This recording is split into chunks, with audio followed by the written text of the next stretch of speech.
Hello friends, Patrick here. This is Techman Pat. If you haven't heard of this channel, check it out. Got a bunch of stuff about technology, gadgets, our NBN in Australia, and of course I am focused mainly only on stuff that's happening in Australia. So guys, today is another day of, I suppose you could call it news, but I don't want to become a news channel of sorts. I kind of want to talk about the topics around it rather than going, hey, today this happened or this happened, but this is one of those days where I just have to forget about that and talk about what the NBN Co has decided to do now.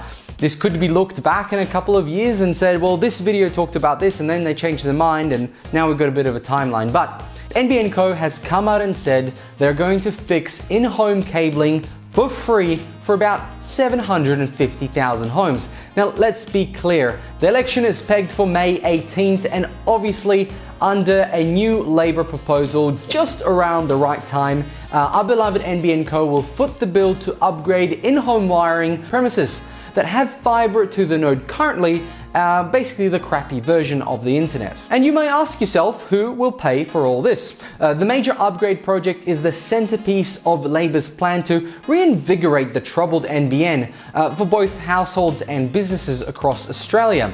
But obviously there is some trouble to that.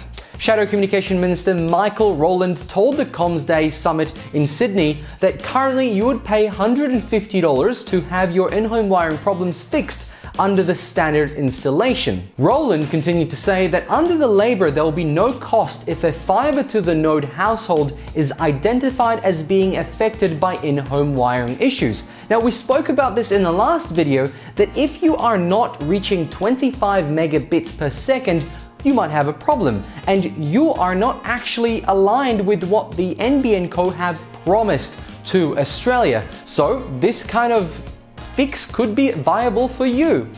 This will require an increase in peak funding, and of course that 125 million is going to pay for these upgrades, but this could also change with more homes being identified as time goes on, because let's kind of go back a little bit. This was only going to cost this much, then it blew up to here, and then we decided to go to the MTM system, then it blew out to here, and now we're going to be fixing people's in-home wiring, so let's just blow it out to here. Roland also pointed out their assumptions about this. The allocated funding assumes that 1 in 5 fibre to the node premises could be experiencing performance limitations due to this issue. So there's 4 other households that are experiencing issues related to the actual in-home wiring. With this estimate based on a combination of ACCC's and NBN Co's data. Obviously, this data could potentially be trusted. However, there is still places that NBN Co has not rolled out to. NBN Co has already been trialing ways to find in-home wiring issues that may be one of the reasons that fibre to the node customers struggle to achieve minimum speeds. As discussed in my previous video, but as we know, they also blame the modem and firmware the customer uses, so it's a bit of a blame game at this stage. Well, apparently installing a signal splitter delivered an average speed improvement of 11 megabits per second. So if you're at 0, you'll get 11 plus. So 150 for a splitter, pretty good value. They also said that around 70% became stable after such works were undertaken, so potentially having this little splitter that costs 150 to install, your line could get more stable if it is unstable at the moment, but you might be hitting those high speeds. As you remember, NBN Co said that 183,000 fibre to the node premises don't get the minimum 25 megabits peak speeds that were promised and in fact written into their bylaws. Today, Roland said that that number will jump to 230,000 as the rollout finishes up. And so the polies now fight over who's going to fix the problem, but we didn't hear much about the NBN in the budget recently. Expect the opposition to say they will investigate more fibre upgrade paths for parts of the network. Labour will similarly review the economic basis of the NBN, which is said was 21.4 billion over budget and obviously 4 years behind schedule at this stage.